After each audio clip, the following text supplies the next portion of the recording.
Hey guys, I'm Anna, and today I'm going to show you how to fix Expedia not showing Affirm. Expedia usually offers Affirm as a payment option for booking. However, if Expedia isn't showing Affirm as a payment option, it could be due to a temporary technical issue.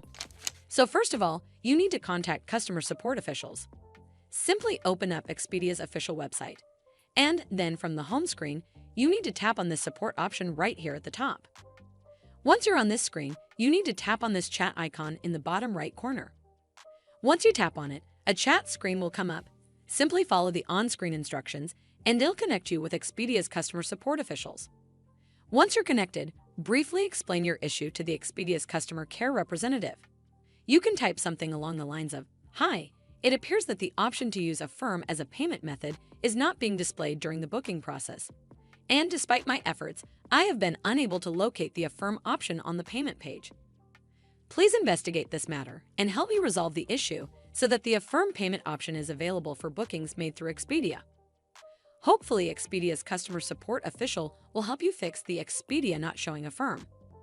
I hope you found this video helpful, and if you did, make sure you give it a thumbs up to see more videos like this, and don't forget to hit that subscribe button. We'll see you in the next one.